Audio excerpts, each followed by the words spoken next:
ओम शांति। अव्यक्त मुरली हम रिवाइज कर रहे हैं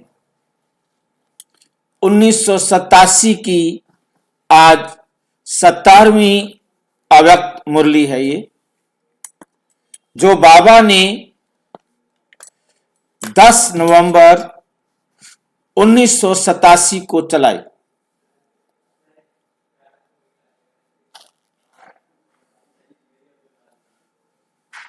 विषय है आज का शुभ चिंतक मणि। मणि किसे कहा जाता है?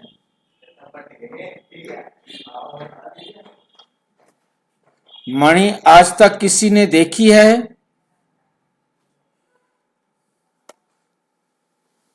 मणि कहाँ? सांप के मस्तक पे होती है मणि। सांप के मस्तक पर मणि होती है। कब आती है सांप के मस्तक पर मणि? जब वो 100 साल पुराना हो जाए। नए सांप के मस्तक पर मणि नहीं होती। तो 100 साल पुराना सांप होता है कि नहीं होता, परंतु आज तक किसी ने मणि देखी नहीं। कोई आज तक मणि उपलब्ध नहीं जिसको कहा जाए कि ये मणि है।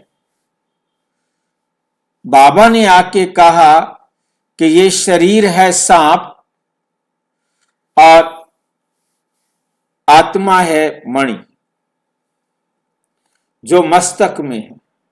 उन्होंने भी दिखाया कि सांप के सिर पर मस्तक पर मणि होती है। हो सकता है कहीं ये लाइन किसी की बुद्धि में आई हो कि 100 वर्ष के बाद आत्मा मणि बन जाती है। कहीं किसी ने लिखा हो, अभी पता नहीं, प्रमाण नहीं है कोई हमारे पास। तो जिससे मणि आत्मा को कहा गया। शुभ चिंतक मणि, शुभ चिंतक आत्मा। शुभ चिंतक माना, शुभ चिंतक माना जो शुभ सोचती हो। और शुभ सोचना कब होता है? शुभ सोचना कब होता है? शुभ चिंतन कब चलता है? कोई आत्मा कब शुभ चिंतक बन सकती है? जब आत्म स्मृति में हो कि मैं आत्मा हूं, तब वो शुभ चिंतन कर सकती है। जब हम आत्मा शुभ चिंतन करने वाली बन जाएं, तो विश्व को चिंताओं से मुक्त करो। पहले अपने आप को शुभ चिंतक आत्मा बनाओ और फिर विश्व को चिंताओं से मुक्त करो। क्योंकि चिंताएं किसकी होती हैं? कोई भी शुभ कार्य का चिंता नहीं होती। शुभ कार्य के लिए चिंतन होता है, और जब न्याय नहीं लगता, चिंता होती है, तो वो दुख के लिए होती है।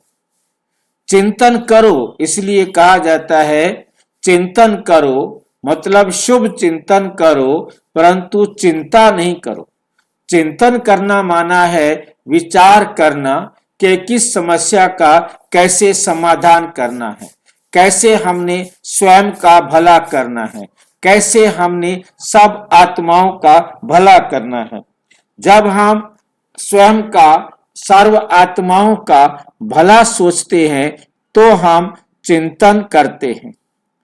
और जब हम किसी भय से, दुख से, ईर्ष्या से, बदले की भावना से परेशान होते हैं, और उस समय जो हमारे विचारों की स्पीड होती है उसको चिंता कहते हैं।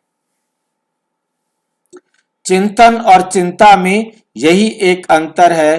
चिंता दुख में होती है। चिंता के लिए कहा जाता है चिंता चिता समान है। चिंता चिता समान है। और चिंतन क्या है?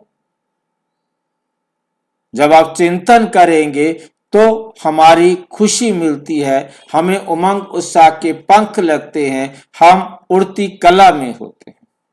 चिंता से हम गिरती कला में जाते हैं।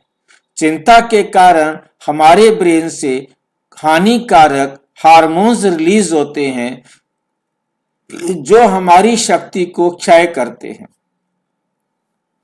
और जब खुशी होती है, उमंग उत्साह होता है, जिस लेवल का होता है उसी लेवल के अच्छे हार्मोन्स हमारे रिलीज होते हैं जो हमारी शक्ति को बढ़ाते हैं। तो स्वयं को जब आप शुभ चिंतन करेंगे, आपका उमंग उत्साह बढ़ा हुआ होगा, तो आप सारे विश्व की आत्माओं को चिंताओं से मुक्त कर सकते हो और करो। भाई जी, हाँ जी, इसलिए वो अष्टविनायक में एक चिंतामणि नाम का भी दिखाते हैं ना अष्टविनायक के अंदर। चिंतामणि नाम का गणपति का एक नाम चिंतामणि बनाते हैं ना, गणेश का नाम। चिंतामणि सुना तो नहीं। महाराष्ट्र के अंदर अष्टविनायक बोल के होते हैं। अच्छा अलग अलग नाम है उसके अंदर। एक अच्छा नाम अच्छा, मतलब विनायक के 8 नाम रखे हुए हैं, उसमें एक चिंतामणि चिंतामणि चिंतामणि रखा है ना। ठीक है। परंतु चिंतामणि नाम जैसा आप उच्चारण कर रहे हैं, यदि इसी प्रकार से उन्होंने रखा हुआ है तो उनको रखने का पता ही नहीं है कि हम क्या नाम रखा है। आत्मा भी और चिंता भी मतलब दोनों एक दूसरे के विपरीत है, यानी क्योंकि चिंता सोचना, उनको चिंता का मतलब सोचना, और क्योंकि बनता नहीं, चिंतामणि का मतलब है आत्मा जो चिंता करती हो, और चिंतन शुभ होता है और चिंता दुख वाला होता है। परंतु अब उन्होंने जैसा सोचा, उन्होंने सोचा अच्छा सोचने वाली आत्मा, शुभ सोचने वाली, शुभ उन्होंने लगाया नहीं, कै उन्होंने लगाया नहीं, न उन्होंने लगाया नहीं, उन्होंने जैसी जितनी समझ थी उन्होंने वैसी नाम लिख दिया। मतलब शाब्दिक रूप से यदि इसी प्रकार से वो लिखते हैं तो इसका मतलब हो गया चिंता करने वाली आत्मा। विनायक चिंता करता है तो किसकी चिंता करेगा, उसको किस प्रकार का, क्योंकि वो गॉड है तो उसे कोई दुख थोड़ा होना चाहिए। चिंता तो दुख के लिए, चिंता चिता समान है। हाँ जी, चिंतन मणि लिखना चाहिए फिर तो। हाँ चिंतन मणि, मतलब ऐसे ना, अब उनको जैसा सबको देखो, ग्रामर का नियम अलग अलग है। फिर वो महाराष्ट्र की बात कर रहे हैं, वहां की ग्रामर का हो सकता है कुछ और नियम हो, हम अपने हिसाब से कह सकते हैं, ठीक है नहीं। बाकी उनके हिसाब से उन्होंने क्या अर्थ लेकर के नाम रखा, क्योंकि जैसा जो नाम रखने वाले हमारे जैसे आम भाई बहन होते हैं, आप सबको तो मतलब ग्रामर का पता नहीं हो सकता। उनका एक नाम है विघ्न विनाशक एक है। हाँ, विघ्न विनाशक तो ठीक है। आठ जो उनके 8 अवतार बताए हुए, आठों के भी नाम अलग अलग। हाँ, वो अवतार बताए हैं तो 8 के नाम अलग अलग करेंगे ना। अब मैंने आज आपसे पहली बार सुना है कि गणेश के भी 8 अवतार हैं। मैंने आज पहली बार सुना है, मैंने आज तक कभी किसी शास्त्र में नहीं पढ़ा। अष्टविनायक होते हैं ना, जैसे 12 ज्योतिर्लिंग है ना, हाँ, वैसे अष्टविनायक भी होते हैं। नहीं, अष्टविनायक कहने का मतलब ये हो सकता है कि जैसे 12 ज्योतिर्लिंग 12 मंदिर बने हुए हैं, ऐसे 8 मंदिर बना दिए हों तो एक अलग बात है, ठीक है नहीं। अष्टविनायक, अब जो भी, क्योंकि हर एक शब्द को कैसे बोलना चाहिए, अब किसी ने थोड़ा सा भी अपनी मर्जी से कुछ भी कर दिया, आगे वो फिर कोई करेक्शन करने वाला नहीं है उसको। भाजी, मुझे ऐसा लगता है कि जो 5 ऑनर होते हैं ना, उनके जो अष्ट रूप होते हैं ना, तो उनके अलग अलग नाम दिए वाले जो गणपति को बताते हैं, गणेश को बताते हैं, ऐसा बताया है, ऐसा लगता है। अब उनको तो पता नहीं ना कि 108 की माला भी होती है, 8 की माला होती है, 8 पर टॉप होते हैं, क्योंकि उन्होंने गणेश को, सबसे बड़ी बात क्या होती है कि गणेश शब्द जो है कोई अलग से ईश्वर नहीं है, ना तो कोई पार्वती से पैदा हुआ है गणेश जो कि पार्वती ने पैदा किया हो, और ना ही ऐसा। बाकी ये गणेश नाम आ गया, ये सिंपल सा एक जो आधार है वो ये है कि गण जमा ईश। गण माना जनता का समूह, जैसे हम कहते हैं जन गण मन अधिनायक जया है। जन गण मतलब जनता के समूह के मालिक अधिनायक तुम्हारी जय हो। जन गण मन अधिनायक जया है, जनता के समूह के मन के मालिक, मन के अधिनायक तुम्हारी जय हो। ये एक प्रेयर है, परंतु इसको एक राष्ट्रीय गान के रूप में एक्सेप्ट कर लिया है, बाकी ये एक प्रेयर है। जन गण मन अधिनायक जया हो, भारत भाग्य विधाता, हे प्रभु आप सारे भारत का भाग्य बनाने वाले हैं। ये मैं अनुवाद कर रहा हूं, परंतु यदि इसका अनुवाद कोई और करेगा तो वो कहेगा ये वास्तव में जन गण मन जो अपना रविंद्रनाथ टैगोर ने लिखा था, ये लिखा था क्वीन एलिजाबेथ के लिए, भगवान के लिए नहीं लिखा था। ये मैं चेंज कर रहा हूं इसको, ठीक है कि नहीं। उन्होंने लिखा था कि आप जो है भारत के अधिनायक हो, मालिक हो, ठीक है, तुम्हारी जय हो। और फिर भारत का नक्शा दिखाया है, यदि इसको हम ध्यान से देखें तो जन गण मन अधिनायक जया है भारत भाग्य विधाता। और आगे क्या है, जन गण मन अधिनायक जया है भारत भाग्य विधाता। सिंध है क्या है, हाँ गुजरात, हाँ गुजरात सिंध बंगाल महाराष्ट्र, गुजरात मराठा, हाँ पंजाब है, पंजाब है, पंजाब सिंध गुजरात मराठा, ये उस समय के स्टेट हैं, उस समय के ये राज्य हैं, पंजाब सिंध गुजरात, क्योंकि पाकिस्तान अलग नहीं हुआ था। पंजाब सिंध गुजरात मराठा, ये 4 स्टेट होते थे। अब इस बात पर मतलब जब हमारे देश का इसे राष्ट्रीय गान स्वीकार किया गया, उस टाइम पर इस पर जो सभा थी उन्होंने कहा, उन्होंने इसको स्वीकार करते हुए लिखा हुआ है, कहा हुआ है कि ये ऑब्जेक्शनेबल है क्योंकि बाकी स्टेट्स के नाम इसमें नहीं है, परंतु बाद में कोई इसे जोड़ना चाहे तो जोड़ सकता है। लिखा हुआ है हमारे संविधान में कि इसको बाद में जोड़ना चाहे तो जोड़ सकता है, परंतु जोड़े कौन, कैसे जोड़े। अब स्टेट्स इतनी सारी हैं तो फिर कोई नया ही रूप बनेगा। ये था राजनीतिक मैप उस समय जब अंग्रेजों का शासन था। ये क्वीन एलिजाबेथ के लिए लिखा गया था। मैंने इसका अर्थ इस प्रकार से चेंज किया है कि ये परमात्मा की प्रार्थना है और परमात्मा से कहा जा रहा है कि यहाँ पर रहने वाले लोग पंजाब सिंध गुजरात मराठा और उत्सल गंगा, ऐसे है ना, गंगा आगे क्या नदियों के नाम है भौगोलिक, हाँ जी, विंध्य हिमाचल यमुना गंगा, विंध्याचल हिमाचल और यमुना और गंगा, इन नदियों से घिरा हुआ जो क्षेत्र है, भौगोलिक क्षेत्र है, ये आपका है, ठीक है नी, गंगा। और उसके बाद है मतलब कहने मतलब, हाँ जी, जय मंगल, असल इनका मंगल कार्य करने वाली तुम्हारी जय हो, मतलब परमात्मा तुम इन सब का मंगल करने वाले तुम्हारी जय हो, जय हो, जय हो। मेन कहने का मतलब आप समझिए, मेरा जो कहने वाला था गण माना समूह, मैं उसके चक्कर में इधर चला गया क्योंकि मैंने इस पर एक बार अलग से वीडियो बनाया था, जन गण मन अधिनायक जया पर क्या अर्थ है इसका।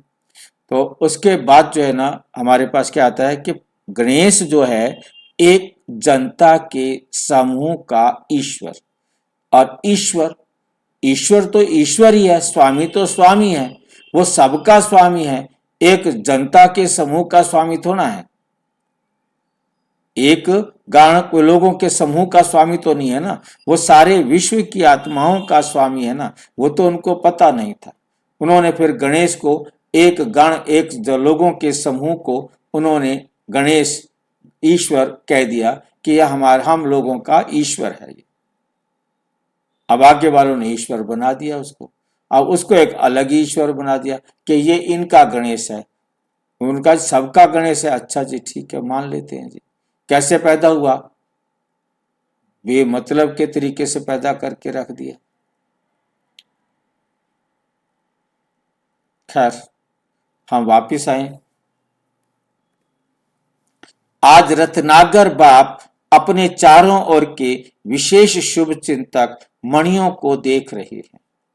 रत्नाकर बाप की मणियां विश्व में अपनी शुभ चिंतक किरणों से प्रकाश कर रही हैं, क्योंकि आज की इस आर्टिफिशियल चमक वाले विश्व में सर्व आत्माएं चिंतामणि, क्योंकि आज सारी दुनिया कैसी है? आर्टिफिशियल चमक। चमक कैसी है? आर्टिफिशियल, नकली, दिखावे वाली। ऐसे संसार के अंदर सारी आत्माएं क्या बन गई हैं? चिंतामणि। सर्व आत्मा, विश्व में सर्व आत्माएं चिंतामणि बन गई हैं।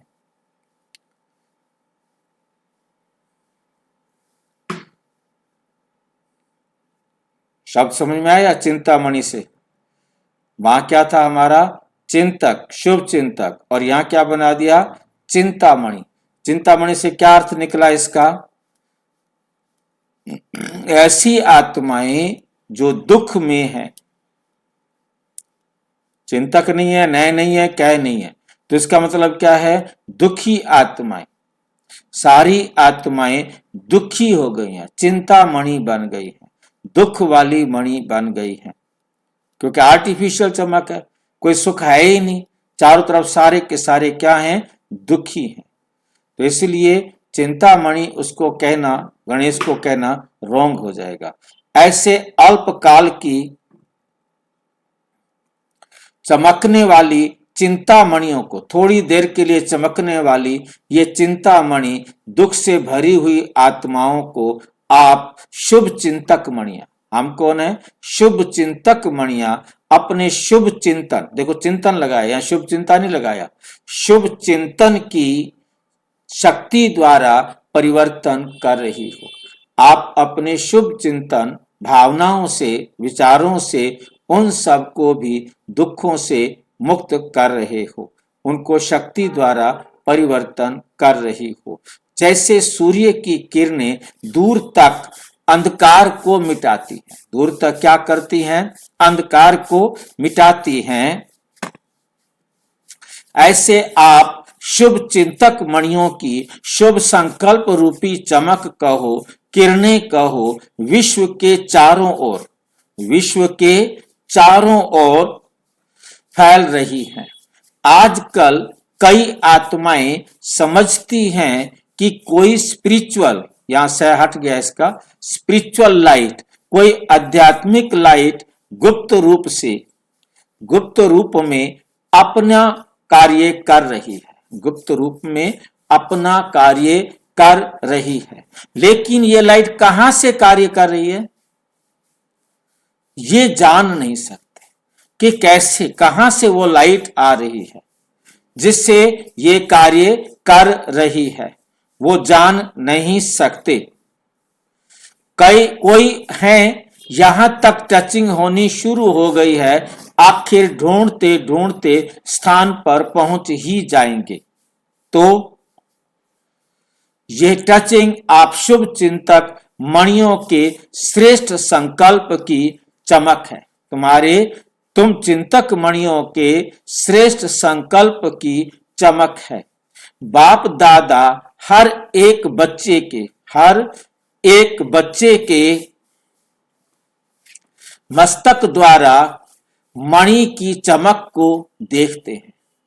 हर आत्मा के मस्तक में उस आत्मा की चमक को देखते हैं, क्योंकि नंबरवार चमकने वाले हैं सभी शुभ चिंतक मणियां, लेकिन चमक नंबरवार है शुभ चिंतक, परंतु शुभ चिंतक में भी सबकी चमक नंबरवार है। शुभ चिंतक बनना यही सहज रूप की मनसा सेवा है, जो चलते फिरते हर ब्राह्मण आत्मा व अनजान आत्माओं के प्रति कर सकते हो। आप सबके शुभ चिंतक बनने के वाइब्रेशन वायुमंडल को व चिंतामणि आत्माओं को की वृत्ति को बहुत सहज परिवर्तन कर देंगे। जो चिंतामणि आत्माएं हैं, दुखी आत्माएं हैं, ठीक है, आप शुभ चिंतक बनने के वाइब्रेशन वायुमंडल को व चिंतामणि आत्माओं की वृत्ति को बहुत सहज परिवर्तन कर देंगे। आज के मनुष्य आत्माओं के जीवन में चारों ओर से, चाहे व्यक्तियों द्वारा चाहे वैभव द्वारा, व्यक्तियों में स्वार्थ भाव, कौन सा भाव है? स्वार्थ भाव होने के कारण, वैभवों में अल्पकाल की प्राप्ति होने के कारण समय के लिए श्रेष्ठ प्राप्ति की अनुभूति होती है, लेकिन अल्पकाल की खुशी थोड़े समय के बाद चिंता में बदल जाती है। अर्थात वैभव व व्यक्ति चिंता मिटाने वाले नहीं। ये वैभव कितने भी हमारे पास धन संपदा हो जाए, वैभव माना धन संपदा, व कितने हमारे पास भीड़ हो व्यक्तियों की, चिंता मिटाने वाले नहीं, चिंता उत्पन्न कराने के निमित्त बन जाते हैं। वो चिंता मिटाने वाले नहीं है। दुनिया की सब चीजें चिंता मिटाने वाले की बजाय चिंता उत्पन्न कराने के निमित्त बन जाते हैं। ऐसे कोई चिंता में परेशान आत्माओं को शुभ चिंतक आत्माएं बहुत थोड़ी दिखाई देती हैं। शुभ चिंतक आत्माओं के थोड़े समय का संपर्क भी अनेक चिंताओं को मिटाने का आधार बन जाता है।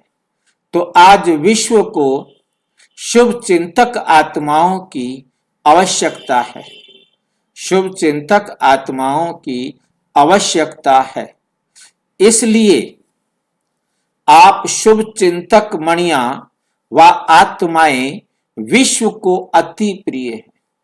जब संपर्क में आ जाते, जब क्या होता है? संपर्क में आ जाते हैं तो अनुभव करते हैं। तो क्या करते हैं? अनुभव करते हैं कि ऐसी शुभ चिंतक दुनिया में कोई दिखाई नहीं देते और कोई दिखाई नहीं देते। अनुभव करते हैं कि ऐसे शुभ चिंतक जैसे ये ब्रह्मा कुमारियां हैं और कोई दिखाई नहीं देते हैं जो शुभ चिंता कर सकते हो। ऐसा कोई और हमें दिखाई ही नहीं देता। उनको ऐसा लगता है कि और कोई है ही नहीं जो इस प्रकार से दिखाई दे। शुभ चिंतक सदा रहें इसके लिए, शुभ चिंतक सदा रहें इसके लिए जिसका सदा शुभ चिंतन रहता है।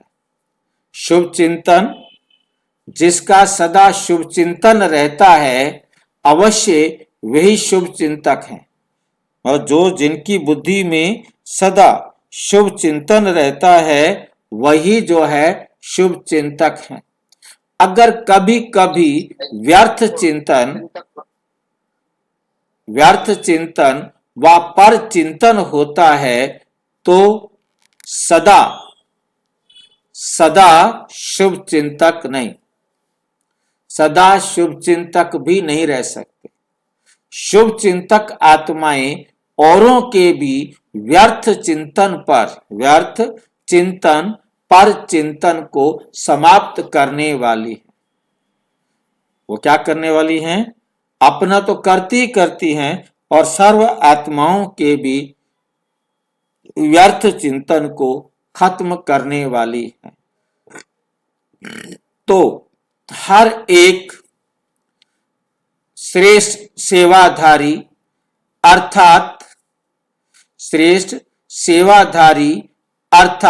सदा शुभ चिंतक, सदा कैसी है वो? सदा शुभ चिंतक मणि के शुभ चिंतन का शक्तिशाली खजाना सदा भरपूर होगा। शुभ चिंतन का शक्तिशाली खजाना सदा भरपूर होगा। भरपूरता के कारण ही औरों के प्रति शुभ चिंतक बन सकते हैं। शुभ चिंतक अर्थात सर्व ज्ञान रत्नों से भरपूर। शुभ चिंतक का मतलब यही है कि वो क्या होगी? ज्ञान रत्नों से भरपूर होगी। ऐसा ज्ञान संपन्न दाता बन औरों के प्रति, ऐसा ज्ञान दाता बन औरों के प्रति शुभ चिंतन बन सकता है। क्या बन सकता है? शुभ चिंतन बन सकता है। जो दूसरों का होगा, दूसरों के प्रति, औरों के प्रति शुभ चिंतक बन सकता है। सारे दिन में ज्यादा समय शुभ चिंतन रहता है व पर चिंतन रहता है। पूछ रहे हैं बाबा, सारा दिन में शुभ चिंतन चलता रहता है या पर चिंतन चलता है? शुभ चिंतन वाला सदा, शुभ चिंतन वाली आत्मा जो है वो सदा अपने, शुभ चिंतन वाला सदा अपने संपन्नता के नशे में रहता है, संपन्नता के नशे में रहता है। इसलिए शुभ चिंतक स्वरूप द्वारा दूसरों प्रति देता जाता है, क्योंकि उसका अपना शुभ चिंतक स्वरूप है। वो ऐसे संकल्प, ऐसे विचार सब आत्माओं के प्रति देता जाता है और भरता जाता है। फिर चिंतन और व्यर्थ चिंतन वाला सदा खाली होने के कारण अपने को कमजोर अनुभव करेगा। इसलिए शुभ चिंतक बन औरों को देने के पात्र नहीं बन सकता, औरों को देने के पात्र नहीं बन सकता। वर्तमान समय सर्व की चिंता मिटाने के निमित्त बनने वाली शुभ चिंतक मणियों की आवश्यकता है, जो चिंता की बजाय शुभ चिंतन की विधि के अनुभवी बन सके। जहां शुभ चिंतन होगा वहां चिंता स्वतः समाप्त हो जाएगी। तो सदा शुभ चिंतक बन गुप्त सेवा कर रहे हो ना? शुभ चिंतक बन गुप्त सेवा कर रहे हो ना? ये जो बेहद की विश्व सेवा का प्लान बनाया है, इस प्लान को सहज सफल बनाने का आधार भी शुभ चिंतक स्थिति है। वैरायटी प्रकार की आत्माएं संबंध संपर्क में आएंगी। ऐसी आत्माओं के प्रति शुभ चिंतक बनना अर्थात उन आत्माओं को हिम्मत के पंख देना है, क्योंकि सर्व आत्माएं चिंता की चिता पर रहने के कारण अपने हिम्मत, उमंग, उत्साह के पंख कमजोर कर चुकी हैं।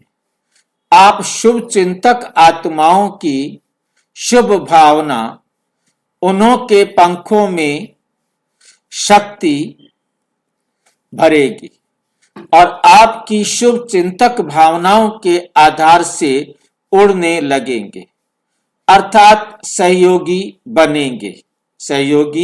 बनेंगे। नहीं तो दिल शिकस्त हो गए हैं कि बेटर वर्ल्ड, सुखमय संसार बनाना हम आत्माओं की क्या शक्ति है, जो स्वयं को ही नहीं बना सकते तो विश्व को क्या बनाएंगे। विश्व को बदलना बहुत मुश्किल समझते हैं, क्योंकि वर्तमान सर्व सत्ताओं की रिजल्ट देख चुके हैं, इसलिए मुश्किल समझते हैं। ऐसी दिल शिकस्त आत्माओं को, चिंता की चिता पर बैठी हुई आत्माओं को आपकी शुभ चिंतक शक्ति दिल शिकस्त से दिल खुश कर देगी।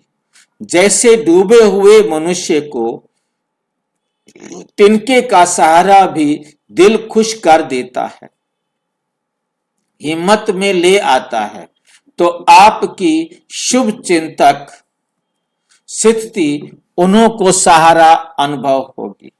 जलती हुई आत्माओं को शीतल जल की अनुभूति होगी। सर्व का सहयोग प्राप्त करने का आधार भी शुभ चिंतक स्थिति है। सर्व का सहयोग प्राप्त करने का आधार भी शुभ चिंतक स्थिति है। जो सर्व के प्रति शुभ चिंतक है, उनको सर्व से सहयोग स्वतः ही प्राप्त होता ही है। शुभ चिंतक भावना औरों के मन में सहयोग की भावना सहज और स्वतः उत्पन्न करेगी। शुभ चिंतक आत्माओं के प्रति हर एक के दिल में स्नेह उत्पन्न होता है और स्नेह ही सहयोगी बना देता है। जहां स्नेह होता है वहां समय, संपत्ति, सहयोग सदा न्योछावर करने के लिए तैयार हो जाते हैं। तो शुभ चिंतक स्नेही बनाएगा और स्नेह सब प्रकार के सहयोग में न्योछावर बनाएगा। इसलिए सदा शुभ चिंतन से संपन्न रहो। शुभ चिंतक बन सर्व को स्नेही सहयोगी बनाओ। शुभ चिंतक आत्मा सर्व की संतुष्टता का सहज सर्टिफिकेट ले सकती है। शुभ चिंतक ही सदा प्रसन्नता की पर्सनैलिटी में रह सकते हैं। विश्व के आगे विशेष पर्सनैलिटी वाले बन सकते हैं। आजकल पर्सनैलिटी वाली आत्माएं सिर्फ नामी ग्रामी बनती है, अर्थात नाम बुलंद होता है, लेकिन आप रूहानी पर्सनैलिटी वाले सिर्फ नामी ग्रामी अर्थात गायन योग्य बनते हैं। गायन योग्य नहीं, लेकिन गायन योग्य के साथ पूजन योग्य भी बनते हो। आप सिर्फ गायन योग्य नहीं बनते, आप सिर्फ नामी ग्रामी अर्थात गायन योग्य नहीं, गायन योग्य के साथ पूजन योग्य भी बनते हो। मतलब आप जो कर्म करते हो उसके कारण तुम्हारा गायन होता है, क्योंकि इस समय आप सबके दिलों को अपने कर्म से, अपने व्यवहार से जीतते हो। सबके दिल पर राज्य करना सीखते हो और राज्य करते हो, इसलिए गायन योग्य बनते हो। और फिर सतयुग में आप पूज्य बनते हो, और फिर तुम्हारा पूजन कब शुरू होता है? द्वापर में आप पूजनीय बन जाते हो, पूजन योग्य बन जाते हो। अभी गायन योग्य, सतयुग में पूज्य, फिर कलयुग द्वापर में गायन पूजन योग्य बन जाते हो। आपकी जड़ मूर्तियों की पूजा करते हैं। कितने भी बड़े धर्म क्षेत्र में, राज्य क्षेत्र में, साइंस के क्षेत्र में पर्सनैलिटी वाले प्रसिद्ध हुए हैं, लेकिन आप रूहानी पर्सनैलिटी समान 63 जन्म पूजनीय नहीं बने हैं। इसलिए ये शुभ चिंतक बनने की विशेषता है। सर्व को जो प्राप्ति होती है, खुशी की, सहारे की, हिम्मत के पंखों की, उमंग उत्साह की, ये प्राप्ति की दुआएं, आशीर्वादें किसको अधिकारी, अच्छे बच्चे बना देती है। और कोई भक्त आत्मा बन जाते हैं, कोई भक्त बन जाते हैं तो कोई बच्चे बन जाते हैं। इसलिए अनेक जन्म के पूज्य बन जाते हैं। शुभ चिंतक अर्थात बहुत काल की पूज्य आत्मा। जितना आप सबका शुभ चिंतन करते हैं, सबका भला करने का काम करते हैं, तो आप बहुत काल की पूज्य आत्माएं बनते हैं। पूज्य आत्माएं कब होती हैं? पूज्य आत्माएं कब होती हैं? पूज्य आत्मा कब बनते हैं? द्वापर युग में बनती है। हाँ जी, पूज्य आत्मा द्वापर युग में बनती है, सतयुग में पूज्य होती है, पर बनती द्वापर युग में। द्वापर में देखो शब्द में अंतर आ जाता है। सतयुग में हम पूज्य आत्मा होते हैं, हम पूज्य बनते हैं सतयुग में, परंतु द्वापर में बनते हैं पूजनीय या पूजन योग्य। पूजनीय या पूजन योग्य हम द्वापर में बनते हैं, सतयुग में हम पूज्य आत्मा होते हैं, सतयुग में भी और त्रेता में भी। ये विशाल कार्य आरंभ करने के साथ साथ जैसे और प्रोग्राम बनाते हो उसके। हाँ जी, पूज्य और पूजनीय दोनों में अंतर क्या है? पूज्य में हम चैतन्य स्वयं पवित्र होते हैं, सबके दिलों पर हमारा राज्य होता है। द्वापर में भी हम पूजने पर हमारी मूर्तियां होती है, हम तो होते नहीं है। जब हम नहीं होते तब हमारी मूर्तियों का पूजन होता है। जब हम पूज्य होते हैं कोई हमारी पूजा नहीं करता, सतयुग में कोई हमारी आरती नहीं करता। ये जो पूजा करने का काम है, पूजन करने का काम है, ये द्वापर से शुरू होता है। इसलिए हमारी मूर्तियों को पूजनीय कहा जाता है। मूर्तियां हमारी हैं तो हम क्या बन गए? पूजनीय, मतलब हमारी मूर्तियां पूजने लगती हैं। और इस समय हम शुभ चिंतक बन के सबके दिलों पर राज करना सीखते हैं। हमारा व्यवहार ऐसा होता है कि सभी हमारे प्रति रिस्पेक्ट करे, व्यवहार अच्छा रखे, हम अच्छा रखेंगे, वहां से रिटर्न में अच्छा मिलेगा। तो सतयुग में भी फिर हमें वही जीवन जो प्रारब्ध है, जो अभी हम बना के गए हैं संस्कार, उन्हीं संस्कारों से हम सतयुग त्रेता में सबके साथ व्यवहार करेंगे, तो उस समय भी हमारा सबके दिलों पर राज होता है। जी, पूजा भी तो हम ही शुरू करते हैं ना, हमारी पूजा हम ही शुरू करते हैं। नहीं, ये पहले जरूरी नहीं कि हम ही शुरू करें, हम भी अपने पूज्य से पुजारी कलयुग में बनते हैं। अभी हमने क्वेश्चन बनाया था, उसके अंदर ये स्पष्ट किया था हमने कि सतयुग त्रेता में हम पूज्य होते हैं, द्वापर में हम पूजनीय बनते हैं और कलयुग में हम पुजारी बन जाते हैं। पहले हमारी मूर्तियां बनाकर वो पूजन करते हैं जो हमें इष्ट देव समझते हैं। 33 करोड़ आत्माएं हैं, इष्ट देव तो थोड़े से ही है ना।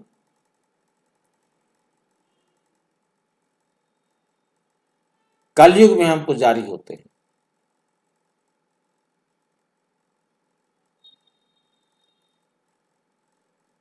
ये विशाल का हमारे शुभ चिंतक का, भाई जी, हमारे जो शुभ चिंतक का जो असर होता है तो विश्व का परिवर्तन होता है ना। जब हम शुभ चिंतक बनते हैं तब हम अपने संस्कार को क्रिएट करते हैं। जिन संस्कारों से हम उन्हें वर्तमान में सहयोग देकर पवित्र बनाते हैं, और उनको अब हमने सहयोग दिया है, हमने उनको पवित्र बनाया है, वो फिर हमारे संबंध संपर्क में आएंगे सतयुग में।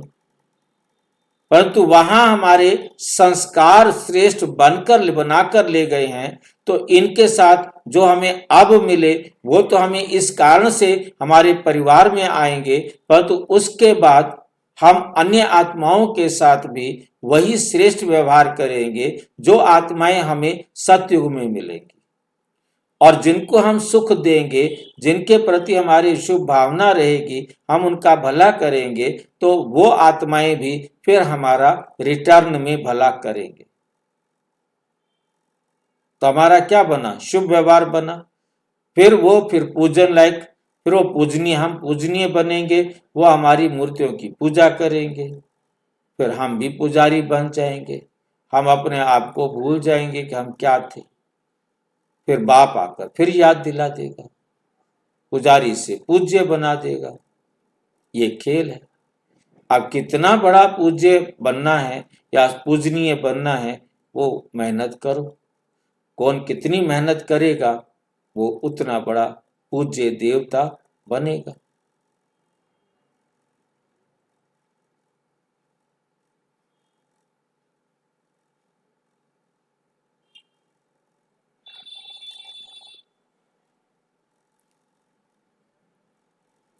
इसलिए ये विशाल कार्य आरंभ करने के साथ साथ जैसे और प्रोग्राम बनाते हो, दूसरे प्रोग्राम बनाते हो, उसके साथ साथ स्वयं के प्रति प्रोग्राम बनाओ कि सदा के लिए हर आत्मा के प्रति अनेक प्रकार की भावनाएं परिवर्तन कर एक शुभ चिंतक भावना सदा रखेंगे। शुभ चिंतक भावना सदा रखेंगे। सर्व को स्वयं से आगे बढ़ाने, आगे रखने का श्रेष्ठ सहयोग सदा देते रहेंगे।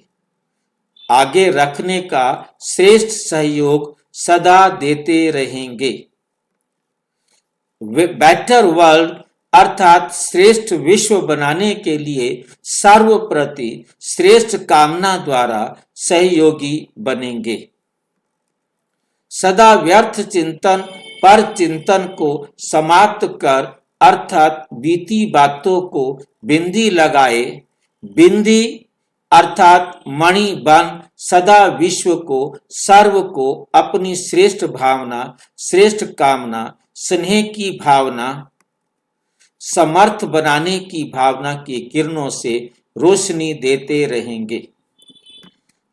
ये स्वयं का प्रोग्राम सारे प्रोग्राम के सफलता का फाउंडेशन है। इस फाउंडेशन को सदा मजबूत रखना तो प्रत्यक्षता का आवाज स्वतः ही बुलंद होगा। समझा? सभी कार्य के निमित्त होना। जब विश्व को सहयोगी बनाते हैं तो पहले तो आप निमित्त हो।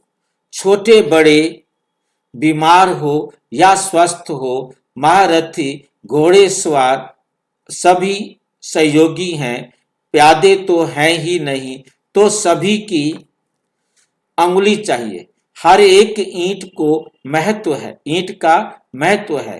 कोई फाउंडेशन की ईंट है, कोई ऊपर के दीवार की ईंट, अंगुली ईंट है, लेकिन एक एक ईंट महत्व वाली है। आप सभी समझते हो कि हम प्रोग्राम कर रहे हैं या समझते हो प्रोग्राम करने वाले बनते हैं। प्रोग्राम बनाने वालों का प्रोग्राम है। हमारा प्रोग्राम कहते हो ना। तो विशाल, तो बाप दादा बच्चों के विशाल कार्य को, प्रोग्राम को देख हर्षित हैं। देश विदेश में विशाल कार्य का उमंग उत्साह अच्छा है।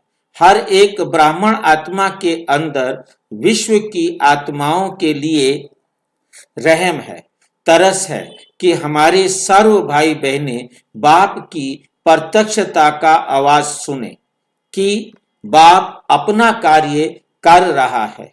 समीप आवे, संबंध में आवे, अधिकारी बने, पूज्य देवता बने या 33 करोड़ नाम गायन करने वाले ही बने, क्योंकि गायन तो 33 करोड़ का होगा। जो 51% पवित्र आत्मा होगी उसका भी गायन करेंगे, क्योंकि वो भी किसी ना किसी का थोड़ा बहुत भला करेगी करेगी। अब 50 वाली तो सारी बराबर हो जाएंगी और 49 वाली तो कम हो जाएंगी। वो फिर वो भी करेंगी तो वो भी भला, परंतु वो अपने से नीचे वालों का करेंगे सब अपने से नीचे वालों का। जो 49 वाली है, जैसे हम इब्राहिम को कहें कि वो 50 से कम वाली है या 50 वाली है, वो भी तो सबका भला करती है। उसके बाद आने वाले जितने भी पैगंबर्स हैं, नोवा है, अपना ये क्या बोलते हैं क्राइस्ट है, या जो भी आए हैं, मोहम्मद है, बुद्ध है, शंकराचार्य है, ये जो भी बड़े बड़े संत महात्माएं अलग अलग धरती पर अलग अलग देश में अपने अपने नाम से हुए हैं, क्योंकि उन सबके नाम मुझे तो याद नहीं है। झाड़ के चित्र में उनके सिर दिखाए हुए हैं, परंतु उन्होंने मेहनत की उन भाई बहनों ने कि उनके सिर काट करके लगा दिए कि थोड़ा पता लग जाए, ताकि वो भी कहें कि हमारा धर्म भी इसके अंदर है। तो इस प्रकार से मेहनत करके वो चित्र बनाया गया है। तो सभी धर्मों के जो आए, कोई 40 था, कोई 45 था, कोई 46 था, कोई 38 था, तो कोई 30 था, तो कोई 15 था। गुरु नानक जी 10 थे और स्वामी दयानंद जी जो है कितने होंगे, अब से लगभग 150 वर्ष पहले आए हैं, 150 वर्ष पहले, ठीक है नहीं, तो होंगे 3 सिर्फ 3 डिग्री पवित्र होंगे। 200 आए होंगे तो 4 डिग्री पवित्र होंगे। तो मतलब कहने का है कि परंतु वो आकर के उन्होंने भी अपनी समझ के हिसाब से जितने कार्य किए, कितने दिलों में उनका स्थान है, कितना उनके प्रति वो रिस्पेक्ट रखते हैं, क्योंकि वो उन आत्माओं को आगे बढ़ाने में सहयोगी बने। उनको उन्होंने इस प्रकार से समझाया कि उनके अंदर उमंग उत्साह भर गया।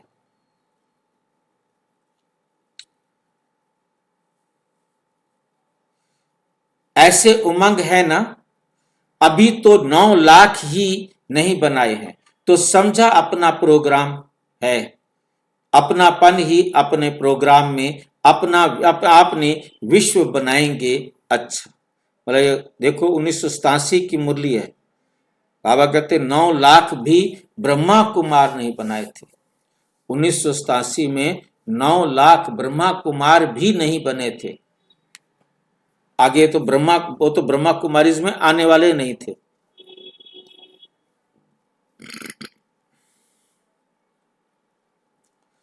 तो समझा अपना प्रोग्राम है, अपनापन ही अपने प्रोग्राम में अपना विश्व बनाएगा। हर एक अपना अपना विश्व खुद बनाएगा। अच्छा, आज 5 तरफ की पार्टियां आई हैं, त्रिवेणी कहते हैं, लेकिन ये 5 वेणी हो गई।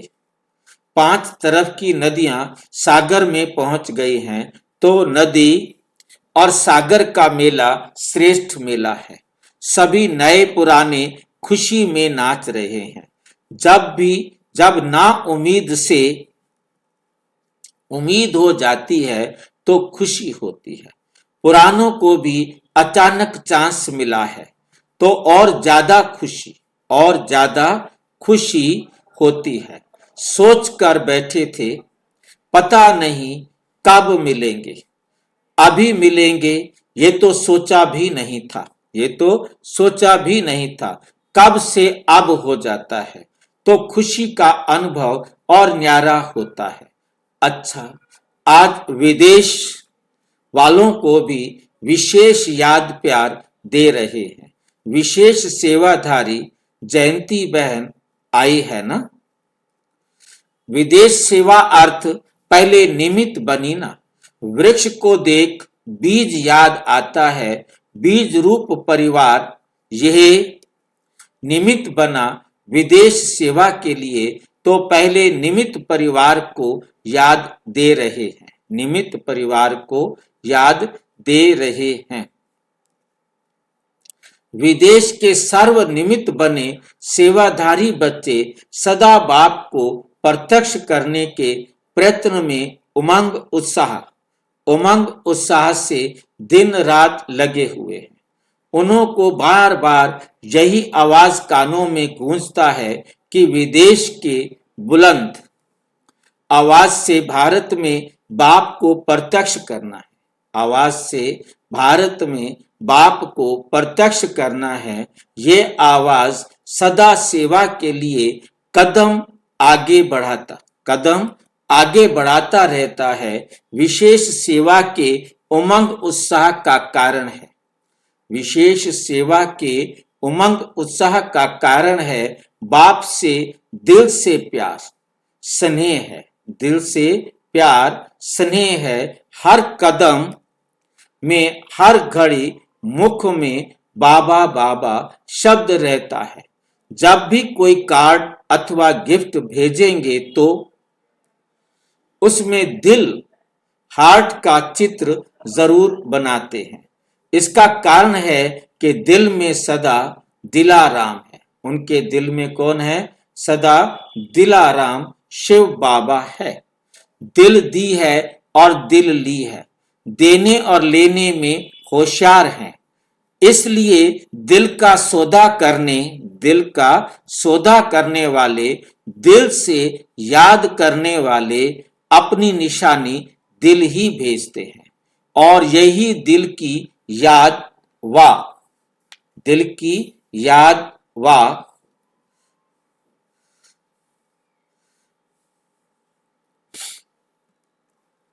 दिल का स्नेह दूर होते भी मेजॉरिटी को समीप का अनुभव कराता है। सबसे विशेषता बाप दादा यही दिखाते हैं कि ब्रह्मा बाप से अति स्नेह है। किससे ज्यादा प्यार है? ब्रह्मा बाप से अति स्नेह है। बाप और दादा के गुह्य राज को बहुत सहज अनुभव में लाते हैं। ब्रह्मा बाबा की साकार पालना का पाठ ना होते भी अव्यक्त पालना का अनुभव अच्छा कर रहे हैं। बाप और दादा दोनों का संबंध अनुभव करना इस विशेषता के कारण अपनी सफलता में बहुत सहज बढ़ते जा रहे हैं। तो हर एक देश वाले अपना अपना नाम पहले समझे। हर एक बच्चा अपना नाम समझते हुए बाप दादा का याद प्यार स्वीकार करना। समझा? प्लान तो बना ही रहे हैं। देश विदेश की रीति में थोड़ा बहुत अंतर तो होता है, लेकिन प्रीत के कारण रीति का अंतर भी एक ही लगता है। विदेश का प्लान व भारत का प्लान, लेकिन प्लान तो एक ही है। सिर्फ तरीका थोड़ा बहुत कहाँ परिवर्तन करना भी पड़ता है। देश और विदेश का सहयोग इस विशाल कार्य को सदा ही सफलता प्राप्त कराता ही रहेगा। सफलता तो सदा बच्चों के साथ है ही। देश का उमंग उत्साह और विदेश का उमंग उत्साह दोनों का मिलकर कार्य को आगे बढ़ा रहा है और सदा ही आगे बढ़ता रहेगा। अच्छा,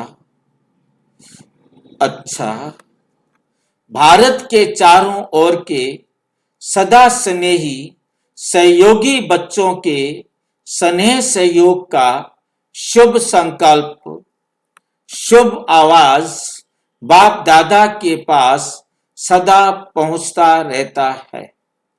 देश विदेश एक दो से आगे है। हर एक स्थान की विशेषता अपनी अपनी है। भारत बाप की अवतरण भूमि है और भारत प्रत्यक्षता का आवाज बुलंद करने के निमित्त भूमि है। आदि और अंत भारत में ही पार्ट है। विदेश का सहयोग भारत में प्रत्यक्षता कराएगा और भारत की प्रत्यक्षता का आवाज विदेश तक पहुंचेगा। इसलिए भारत के बच्चों की विशेषता सदा श्रेष्ठ है। भारत वाले स्थापना के आधार बने। स्थापना के आधार मूर्त भारत के बच्चे हैं। इसलिए भारतवासी बच्चों के भाग्य का सभी गायन करते हैं।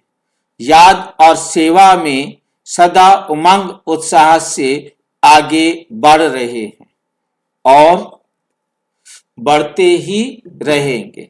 इसलिए भारत के हर एक बच्चे अपने अपने नाम से बाप दादा का याद प्यार स्वीकार करना। तो देश विदेश के बेहद बाप के बेहद सेवाधारी बच्चों को बाप दादा का याद प्यार और नमस्ते। हम बच्चों की भी बाप दादा को नमस्ते नमस्ते नमस्ते। पार्टियों से अव्यक्त बाप दादा की मुलाकात। सभी राज ऋषि हो ना। राज अर्थात अधिकारी, ऋषि अर्थात तपस्वी। तपस्या का बल सहज परिवर्तन कराने का आधार है। परमात्म लगन से स्वयं को और विश्व को सदा के लिए, स्वयं को और विश्व को सदा के लिए निर्विघ्न बना सकते हैं। निर्विघ्न बनना और निर्विघ्न बनाना, ये सेवा करते हो ना। अनेक प्रकार के विघ्नों से सर्व आत्माओं को मुक्त करने वाले हो। तो जीवन मुक्त का वरदान, जीवन मुक्त का वरदान बाप से लेकर औरों को दिलाने वाले हो ना। निर्बंधन अर्थात जीवन मुक्त। निर्बंधन अर्थात जिसको कोई बंधन नहीं है तो वो जीवन मुक्त है। जो बंधन में है वो जीवन बंधन में है। जैसे आज के समय में सारी दुनिया जीवन बंधन में है। वो जीना चाहे जी नहीं सकती, मरना चाहे मर नहीं सकती। सोचती कुछ है, होता कुछ है। नर चाहत कुछ और, भई कुछ और की ओर। क्यों? क्योंकि बंधन में है, मजबूर है, उसके हाथ में नहीं है।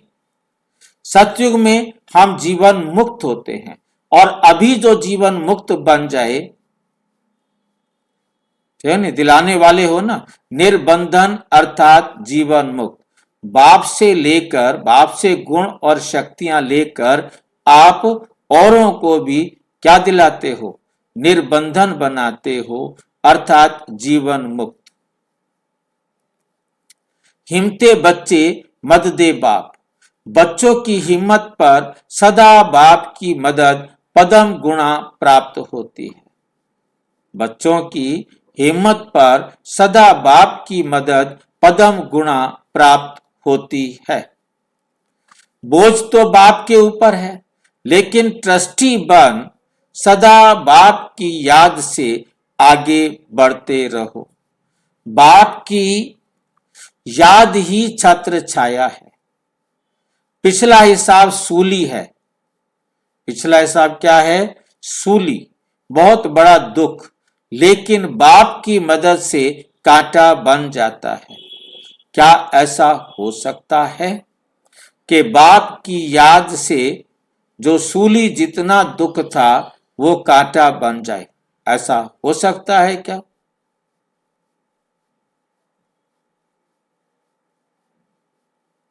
ऐसा हो सकता है क्या?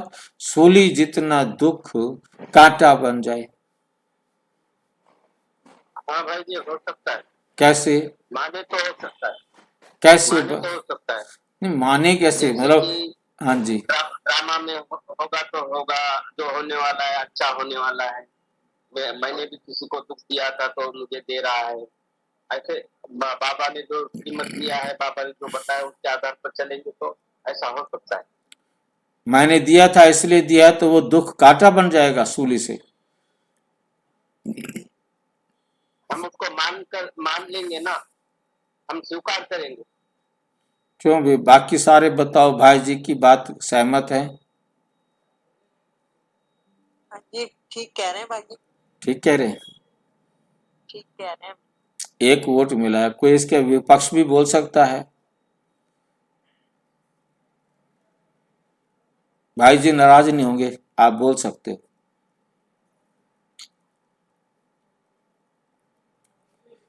बाकी कोई वोट नहीं दे रहे, पक्ष में बोलो या विपक्ष में, कुछ तो बोलो। हम भाई को पास करें फेल करें? फेल करें। फेल करें ना, ठीक बात है। अब एक एक वोट हो गया, बराबर बराबर। अब कोई और दे बताए तो पता लगे कि फेल होगा कि पास होगा। अब इलेक्शन में खड़े हो गए हैं भाई।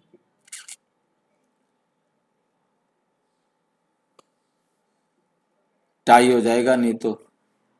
भाई जी हम दुख को कम महसूस करेंगे, इसका मतलब ही तो कांटा कम हो गया। दुख को क्या करोगे? मतलब सूली से कांटा हो गया। नहीं, दुख को क्या करोगे आप? दुख तो कम फील होगा। कम फील होगा। दुख का सुख समझेंगे। अच्छा, दुख को आप सुख समझ लेंगे। आप 2 कदम और आगे बढ़ गए। ठीक। अब दुख की महसूसता नहीं होगी क्योंकि बाबा की श्रीमत आ गई है ना बीच में। अच्छा, बाबा की श्रीमत से वो भले हमें दुख देगा तो वो हमें दुख महसूस ही नहीं होगा। तो सूली से काटा हो गया। उसने तो अपने हिसाब से पूरा दुख दिया ना, उसने तो काम नहीं दिया, पर तो हमने उसे काम करके लिया, हम उससे दुखी नहीं हुए, इसलिए वो क्या हो गया? सूली से काटा हो गया। क्योंकि हमें समझ में आ गया कि जो मेरा दिया हुआ मुझे मिल रहा है, हिसाब बराबर हुआ, रो क्यों? फिर वो दुखी कम होता है। होना नहीं चाहिए, क्योंकि विकर्म जिनके विनाश होते हैं वो दुखी नहीं होते, परंतु जो पूरी तरह विकर्म विनाश नहीं कर पाए या पूरी तरह उसको दुख थोड़ा दुख ले लिया, तो वो सूली से कांटा हो गया। जिन्होंने बिल्कुल ही समझ लिया कि कोई बात नहीं, उसने दुख दिया कोई बात नहीं, जिसने ये कह दिया उसके तो विकर्म विनाश ही हो गए, उसके सूली से काटे हुए। जिसने यदि उसने थोड़ा सा भी फील कर लिया तो, फील किया तो, नहीं फील करता तो खत्म। ये डिपेंड करता है man to man, soul to soul. Man to man नहीं कहेंगे, सोल टू सोल। ये डिपेंड करता है कि कौन उस इतने बड़े दुख को थोड़ा दुख ले, कम दुख ले और कम दुख ले और बिल्कुल ही ना ले। ठीक है भाई जी, वास्तव में तो दुख है ही नहीं, है ही नहीं। मानने से दुख है या दुख है? हाँ, वही मतलब वही बात बता ना कि दुख है ही नहीं। अब यदि किसने समझ लिया कि मैंने दिया था उसने दे दिया, हिसाब बराबर, ओम शांति, अब उसे कोई दुख है ही नहीं, उसके लिए तो कांटा भी नहीं है, उसके लिए तो कांटा भी नहीं है। परंतु यदि कोई थोड़ा फील कर रहा है तो उसके लिए सूली से कांटा हो गया। और अगर फील नहीं कर रहे तो मतलब बाप समान थोड़ा थोड़ा तो बन रहा है ना भाई। हाँ, क्यों नहीं। बस वही भाई जानना। आत्मिक स्थिति में रहे तो कुछ भी पता नहीं चलता। यही तो एक मुसीबत है, आत्मिक स्थिति में कोई रहने नहीं देता, क्या करे। सुनते सारे हैं, पढ़ते सारे हैं, सोचते सारे हैं, परंतु बनते सब अपने अपने नंबरवार। कौन कितना बन पा रहा है उस मन में चल रहा है। हाँ जी, जो मन में, बुद्धि में, दिमाग में जो चलता है ना, उसका ही असर होता है। समझो वो हाँ। दिमाग में नहीं चल रहा तो उसका असर होगा ही नहीं। भाई वो उसके दिमाग में दुनिया वाली बातें चल रही हैं तो वो तो दुखी होगा, उसका तो कोई इलाज है ही नहीं ना। चलो, लेकिन बाप की मदद से कांटा बन जाता है। परिस्थितियां आनी जरूर हैं, परिस्थितियां तो आएंगी, जो हमने दुख दिए हुए हैं वो दुख तो आएंगे, क्योंकि सब कुछ यहां ही चुकतू करना है, सबको यहीं पर बराबर करके जाना है। लेकिन बाप की मदद कांटा बना देती है, मतलब जो इतना बड़ा दुख था वो हल्के से दर्द के साथ खत्म हो जाता है, बड़ी बात को छोटा बना देती है, कोई बात नहीं। जैसे हम देखते हैं, आपने सभी अनुभवी हैं कि आपके घर कोई बहुत खुशी है और आप खुश हैं, तो उस समय कोई आपका नुकसान भी कर, छोड़ो कोई बात नहीं, कोई बात नहीं। और यदि वैसे कोई कर दे तो आपके पास सहन शक्ति कम होती है। जब हमारे पास खुशी होती है तो हमारी सहन शक्ति भी बढ़ जाती है। तो बड़ी चीज, क्योंकि हमें भगवान मिल गया, हम भगवान के साथ चल रहे हैं, भगवान की श्रीमत पर चल रहे हैं, तो हमारे जो उमंग उत्साह के पंख हैं वो लगे हुए हैं, तो फिर ये छोटी छोटी बातें तो बस ऐਵੇਂ ही है। ठीक है, ठीक है, कोई बात नहीं, कोई बात नहीं, क्योंकि बड़ा बाप साथ है। कारण तो ये है कि भगवान हमारे साथ है, इससे बड़ी खुशी क्या हो सकती है। इतनी बड़ी खुशी के आगे कोई छोटी मोटी बातें आती हैं, कोई बात नहीं, लीव इट, छोड़ दो इसको, कोई बात नहीं। क्योंकि बड़ा बाप साथ है। सदा निश्चय से आगे बढ़ते रहो, हर कदम में ट्रस्टी, ट्रस्टी अर्थात सब कुछ तेरा, मेरापन समाप्त, गृहस्थी अर्थात मेरा, तेरा होगा तो बड़ी बात छोटी हो जाएगी, और मेरा होगा तो छोटी बात बड़ी हो जाएगी। तेरापन हल्का बनाता है और मेरापन भारी बनाता है। तो जब भी भारी अनुभव करो तो चेक करो कि कहाँ मेरापन तो नहीं, मेरे को तेरे में बदली कर दो, तो उसी घड़ी हल्के हो जाए।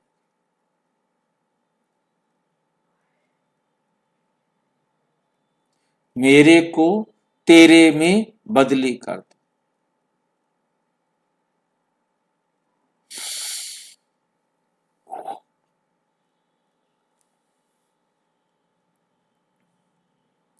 तो उसी घड़ी हल्के हो जाएंगे। सारा बोझ एक सेकंड में समाप्त हो जाएगा, सारा बोझ एक सेकंड में समाप्त हो जाएगा। सदा अपने को बाप की छत्र छाया में रहने वाली विशेष आत्माएं अनुभव करते हो। जहां बाप की छत्र छाया है वहां सदा माया से सेफ रहेंगे। छत्र छाया के अंदर माया आ नहीं सकती। मेहनत से स्वतः ही दूर हो जाएंगे, सदा मौज में रहेंगे, क्योंकि जब मेहनत होती है तो मेहनत मौज अनुभव नहीं कराती। जैसे बच्चों की पढ़ाई जब होती है तो पढ़ाई में मेहनत होती है ना, जब इम्तिहान के दिन होते हैं तो बहुत मेहनत करते हैं, मौज से खेलते नहीं हैं। और जब मेहनत खत्म हो जाती है, इम्तिहान खत्म हो जाते हैं तो मौज करते हैं। तो जहां मेहनत है वहां मौज नहीं, जहां मौज है वहां मेहनत नहीं। छत्र छाया में रहने वाले अर्थात सदा मौज में रहने वाले, क्योंकि यहाँ पढ़ाई ऊंची पढ़ते हैं हो, लेकिन ऊंची पढ़ाई होते हुए भी निश्चय है कि हम विजयी हैं ही, पास हुए ही पड़े हैं, इसलिए मौज में रहते हैं। कल्प कल्प कल्प की पढ़ाई है, नई बात नहीं है। तो सदा मौज में रहो और दूसरों को भी मौज में रहने का संदेश देते रहो, सेवा करते रहो, क्योंकि सेवा का फल इस समय भी और भविष्य में भी खाते रहेंगे। सेवा करेंगे तब तो फल मिलेगा। अपने को सदा डबल लाइट अनुभव करते हो। डबल लाइट अर्थात फरिश्ता, फरिश्ते की निशानी है उसका कोई भी देह और देहधारियों से रिश्ता नहीं, अर्थात मन का लगाव नहीं। तो सदा फरिश्ते होकर हर कार्य करते हो, क्योंकि फरिश्तों का पांव सदा ही ऊंचा रहता है, धरनी पर नहीं रहता। धरनी से ऊंचा अर्थात देह भान की स्मृति से ऊंचा। ऐसे फरिश्ते बने हो। देह और देह की दुनिया दोनों का अनुभव अच्छी तरह से कर लिया ना। तो जब अनुभव कर लिया तो अनुभव करने के बाद अभी फिर से देह व देह की दुनिया में बुद्धि जा सकती है। देह और देह की दुनिया की स्मृति से ऊंचा रहने वाले फरिश्ते बनो। फरिश्ते अर्थात सर्व बंधनों से मुक्त। तो सब बंधन समाप्त हुए या अभी समाप्त करेंगे। दुनिया वालों को तो कहते हैं कि अब नहीं तो कब नहीं। ये पहले अपने को कहते हो या दूसरों को ही। दूसरों को कहना अर्थात पहले अपने को कहना। जब किसी से बात करते हो तो पहले कौन सुनता है? पहले अपने कान सुनते हैं ना। तो किसी को भी कहना अर्थात पहले अपने को कहना। तो सदा हर कार्य में अब करने वाले आगे बढ़ेंगे। अगर कब पर छोड़ेंगे तो नंबर आगे नहीं ले सकेंगे कि फिर कर लेंगे, कब कर लेंगे। अब भी करो, करना है अब करने वाले वो आगे बढ़ेंगे। अगर कभी और कर लेंगे ऐसा कोई सोचता है तो वो आगे नहीं ले सकेंगे, पीछे नंबर में आएंगे। पांचवा ग्रुप है, सभी अपने को सदा स्वदर्शन चक्रधारी समझते हो। स्वयं का दर्शन हो गया ना। आत्मा का इस सृष्टि चक्र में क्या क्या पार्ट है उनको जानना अर्थात स्वदर्शन चक्रधारी बनना। स्वदर्शन चक्रधारी आत्मा सदा माया से मुक्त है। सदा क्या है? माया से मुक्त है। स्वदर्शन चक्रधारी ही बाप के प्रिय हैं, क्योंकि ज्ञानी तो आत्मा बन गए ना। स्व के चक्र को जानना अर्थात ज्ञानी तो आत्मा बनना। जो स्वदर्शन चक्रधारी हैं उनके आगे माया ठहर नहीं सकती। वे सहज ही माया को समाप्त कर देते हैं। तो सभी स्वदर्शन चक्रधारी हो या भाई जी इसका उदाहरण देके बताओ। हाँ जी, माया कैसे सुदर्शन चक्रधारी से माया कैसे क्या हार खा लेती है, ये इसका उदाहरण देके बताओ। जो स्वदर्शन चक्रधारी हैं उनके आगे माया ठहर नहीं सकती,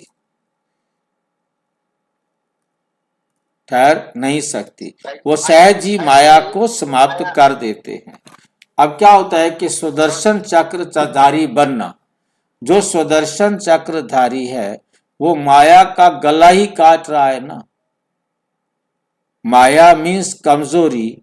जो भी उसके अंदर कमजोरी है उसने स्वदर्शन चक्र चलाकर उस कमजोरी का गला काटना है, अर्थात उसी जगह पर गुण का स्थापन करना है। कोई ना कोई गुण वहां स्थापित करेगी तभी वो आसुरी गुण का गला कटेगा, अवगुण का गला कटेगा।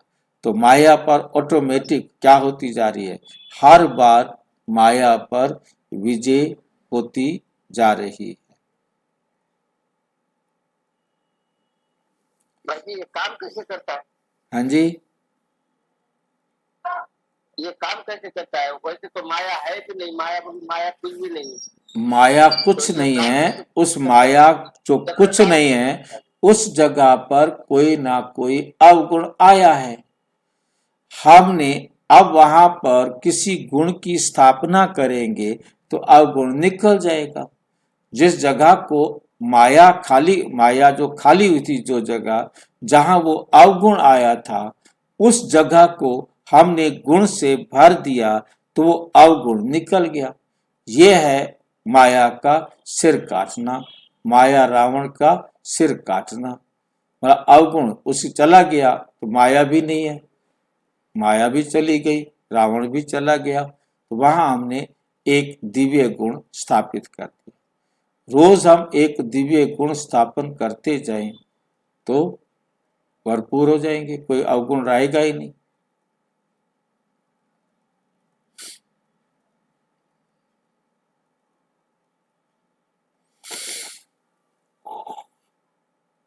जो स्वदर्शन चक्रधारी हैं उनके आगे माया ठहर नहीं सकती, वो सहज ही माया को समाप्त कर देते हैं। तो सभी स्वदर्शन चक्रधारी हो या कभी कभी चक्र गिर जाता है। ज्ञान को बुद्धि में धारण करना अर्थात स्वदर्शन चक्र चलाना। स्वदर्शन चक्र ही भविष्य में चक्रवर्ती राजा बनाएगा। तो ये वरदान सदा याद रखना। अच्छा, ओम शांति। और विस्तार से जानने के लिए प्रजापिता ब्रह्मा कुमारी ईश्वरीय विश्वविद्यालय के किसी भी सेवा केंद्र पर संपर्क करें। और यदि कोई प्रश्न है तो 9213106986 पर केवल टाइप करें या टेलीग्राम करें 9650692270 पर केवल व्हाट्सएप करें, फोन नहीं। ओम शांति।